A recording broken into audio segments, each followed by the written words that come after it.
पशुपति कुमार पारस जी तो है ही नहीं कुछ, लेकिन मुख्यमंत्री जी तो कालिदास से लेकर सूरदास से लेकर जो नहीं कहलवाना चाहिए था वो भी कहलवा दिया। तो जो गलती पशुपति कुमार पारस चाचा जी ने किया है, क्या वही गलती हम लोग करेंगे? पारस चाचा, जिस भगवान की आप बात कहते हैं, उस भगवान को 2 फूल चढ़ाने के लिए 2 मिनट का वक्त भी जिस कोटे से मंत्री हैं, जिसको आप मित्र बोलते हैं नीतीश कुमार, उन्होंने क्यों नहीं मुनासिब समझाने का? जी।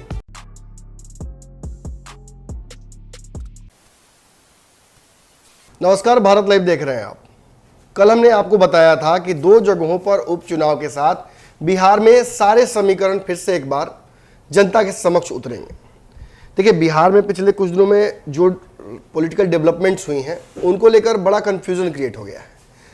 देखिए ना, नीतीश कुमार और तेजस्वी यादव एक मंच पर जब मौजूद होते हैं और वो नरेंद्र मोदी के दरवाजे पर खड़े होते हैं तो वो एक अलग राजनीति है। बिहार आने के बाद नीतीश कुमार जिस तरीके से कहा था कि जदयू से कायदे से आरसीपी सिंह की ताकत कम करते हैं, ये अलग राजनीति का संकेत करती है।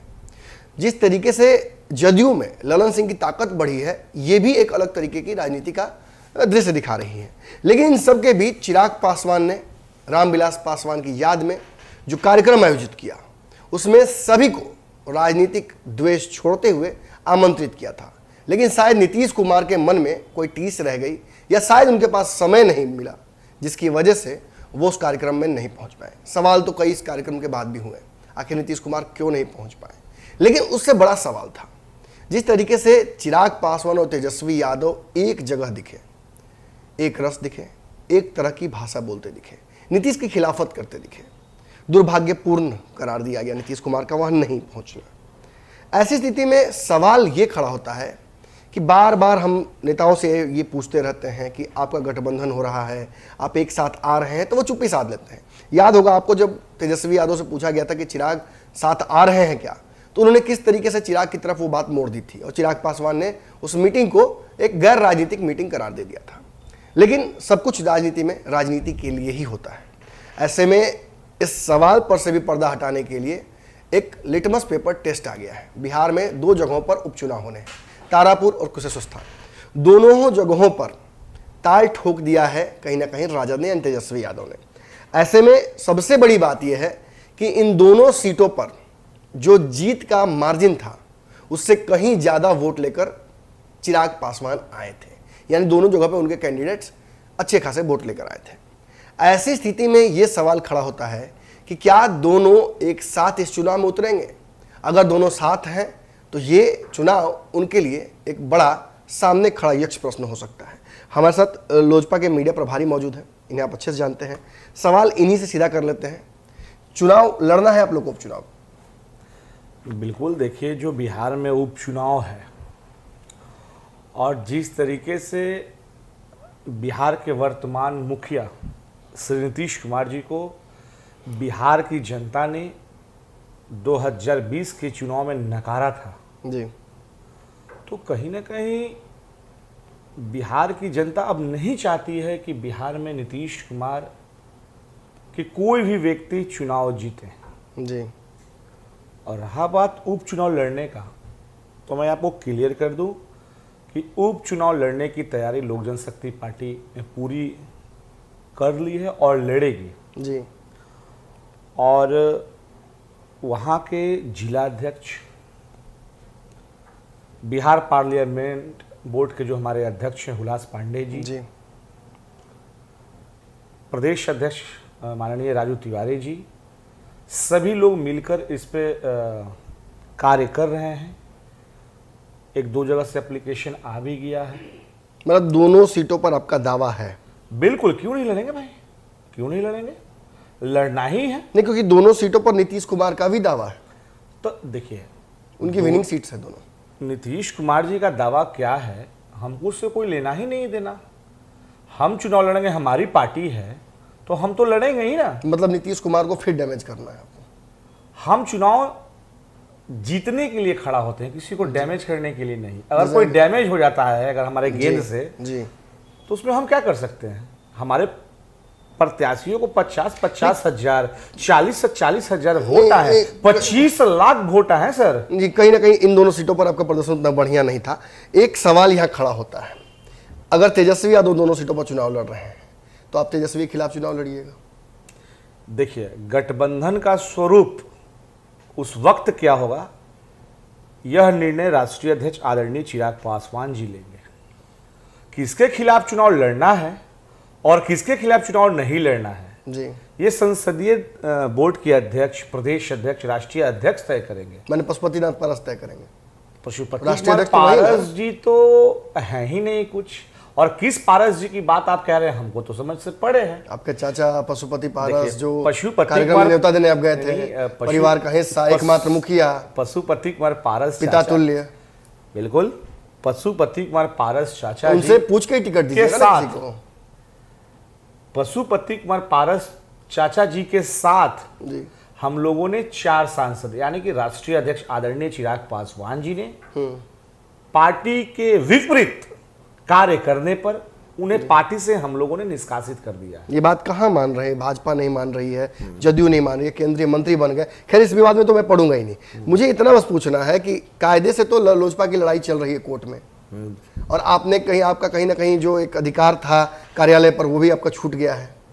तो ऐसी स्थिति में सिंबल कहाँ से दीजिएगा? चिराग पासवान कैसे सिंबल देंगे? देखिए, तो हमारे पशुपतिनाथ पारस को देना है। उसको क्लियर कर दें, हमारे संस्कार में ये नहीं सिखाया गया कि आप किसी के साथ बदतमीजी कीजिए जी या किसी के साथ अभद्र व्यवहार कीजिए। जी, जिस कार्यालय का बात आप कर रहे हैं, वो कार्यालय में माननीय मंत्री जी जो आज कह रहे हैं आप, पशुपति कुमार पारस जी चाचा जी के परिवार के सदस्य भी रहते हैं जी, और हमारे नेता ने स्वर्गीय रामविलास पासवान हमेशा सिखाने का उन्होंने कार्य किया कि जो काम धैर्य से होता है वो काम जबरदस्ती से नहीं होता है। जी, अगर हम वहां जाते, लड़ाई करते, किसी तरीके का प्रिय घटना घट जाता, तो जो गलती पशुपति कुमार पारस चाचा जी ने किया है, क्या वही गलती हम लोग करेंगे? ऐसा नहीं करेंगे। नहीं, ऐसा आपको नहीं लगता है कहीं कि भाजपा आपको अपनी सहूलियत से यूज करके इस्तेमाल कर लेती है और फिर धीरे से छोड़ देती है? जब नीतीश पर दबाव बनाना होता है तो चिराग को कह देती है, कल ही कह दिया कि चिराग हमारे साथ हैं, और फिर सहूलियत से अलग भी कर देती है। देखिए, कौन क्या कह रहा है,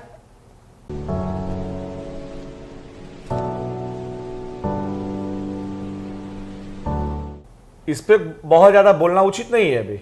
लेकिन कहीं ना कहीं आपको अपना हिस्सा हम मानने की कोशिश हम भाजपा ने लोगों किया। का एक ही अभी एजेंडा है, आशीर्वाद यात्रा, बिहार फर्स्ट, बिहारी फर्स्ट।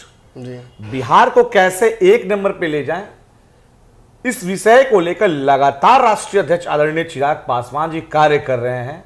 बिहार की जनता से आशीर्वाद ले रहे हैं।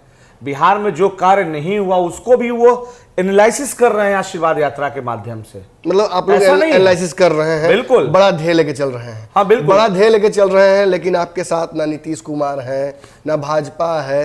तेजस्वी यादव से क्या रिश्ता है आपका, वो स्पष्ट समझ में नहीं आ रहा। चुनाव में समझ में आ जाएगा। पशुपतिनाथ पारस का क्या रोल है वो समझ में नहीं आ रहा है। आपके पार्टी के एकमात्र सांसद है चिराग पासवान, जिसको सुमित सिंह वहीं से दावा कर रहे हैं कि अब की वो भी नहीं रहेंगे, वो भी सांसद नहीं जीतेंगे इस बार। चिराग पासवान अगर ना होते तो सुमित सिंह क्या सांसद बन जाते हैं? कैसे, उनका सहयोग क्या है मतलब? और उनका नाम ही काफी था भाई। जी, अपने आप को विधायक बोल रहे हैं जी, जिनको भाजपा ने उनके भाई को टिकट नहीं दिया, जनता दल यू ने उनको टिकट नहीं दिया, बाद में और मंत्री अपने बनाया। आप को बाद में मंत्री बनाया। अरे भाई, तो मंत्री बना नीतीश कुमार जी, खार में मंत्री बना दिए चिराग पासवान जी के खार में। नीतीश कुमार जी जो भी कार्य कर रहे हैं वो सब तो खार ही वाला कार्य बदले की भावना में कर रहे हैं, बदले की भावना में कर रहे हैं, जबकि ऐसा नहीं होना चाहिए। अरे भाई, हम लोगों ने आपका नीतियों का विरोध किया था। आपके द्वारा जो कार्य अधूरे थे उस कार्य को हम लोगों ने, जब Bihar first, Bihari first vision पे जब हमारे राष्ट्रीय अध्यक्ष जी ने गया था, उस वक्त लोगों की समस्याएं को हम लोगों ने मुख्यमंत्री जी से अवगत कराने का प्रयास किया गया। लेकिन मुख्यमंत्री जी तो कालिदास से लेकर सूरदास से लेकर जो नहीं कहलवाना चाहिए था वो भी कहलवा दिया। और तो और हमारे नेता, देश के दूसरे अंबेडकर, पद्म भूषण से सम्मानित स्वर्गीय रामविलास पासवान बाबूजी की बरसी समारोह में, बरसी में नहीं आना और खुन्नस निकालना, तो वो नीतीश कुमार जी, अंबेडकर जी की उन्होंने अवहेलना की, पद्म भूषण की उन्होंने अवहेलना की। जी, नीतीश कुमार जी ने ट्वीट हालांकि उन्होंने किया था, नहीं, एक लाइन का ट्वीट, तो ट्विटर पे कितना लंबा लिखेंगे। नीतीश कुमार जी, आप पटना में थे जी, आप कहते हैं कि हमारे बहुत अच्छे मित्र रामविलास पासवान साहब थे, पासवान जी थे, तो फिर आपने आने का 2 मिनट मुनासिब क्यों नहीं समझा? तो प्रधानमंत्री भी तो नहीं आए। तो प्रधानमंत्री जी का जो चिट्ठी आया है जी, 2-2 पन्ने का, आप देखते हैं तो 2 पन्ने का चिट्ठी अगर नीतीश जी भेजे तो तब लोग खुश होते हैं। नहीं, बात चिट्ठी का नहीं, प्रधानमंत्री जी और मुख्यमंत्री दोनों में बहुत अंतर है नमन जी। जी, प्रधानमंत्री जी दिल्ली प्रदेश में बैठे हुए हैं, प्रधानमंत्री जी के पास बहुत सारे कार्य होते हैं, जी, मुख्यमंत्री जी के पास भी बहुत सारे कार्य होते हैं। बहरहाल मुख्यमंत्री जी, हमारे घर से आपके घर का डिस्टेंस विगन 30 मिनट्स, 30 मिनट से ज्यादा नहीं है। जी, आपने आना नहीं समझा। उसके बाद मैं प्रश्न आपके चैनल के माध्यम से अपने चाचा पशुपति कुमार पारस जी से पूछना चाहता हूं जी, कि जिस कोटे से पारस चाचा मंत्री हैं और जिसके बदौलत हैं, जी, हर वक्त पारस चाचा ने स्पष्ट किया कि हमारे भगवान रामविलास पासवान हमारे भगवान स्वरूप थे, वो भगवान का रूप देखे जाते थे। कहीं ना कहीं उनके सामने अपमान हो गया है भगवान का। लेकिन पारस चाचा, जिस भगवान की आप बात कहते हैं, उस भगवान को 2 फूल चढ़ाने के लिए 2 मिनट का वक्त भी जिस कोटे से मंत्री हैं, जी, जिसको आप मित्र बोलते हैं नीतीश कुमार, उन्होंने क्यों नहीं मुनासिब समझाने का? जी, आप क्यों नहीं क्वेश्चन पूछते हैं? क्वेश्चन पूछिए। अगर ये वीडियो पसंद आई और वह बिहार के राजनीति और बिहारियत से सरोकार रखेनी तो सब्सक्राइब बटन दबा के चैनल के सब्सक्राइब कर ली। ओजे एगो घंटी बा, ओकरा बटन दबा देला से कुल सटीक और मारक खबर रुआ मुफ्त में मिल जाई। अगर रुआ पत्रकारिता के हमनी के नया प्रयोग में सहयोग कर चाहतानी तो ज्वाइन बटन दबा दी। पेटीएम नंबर नोट कर ली 9386816700। धन्यवाद।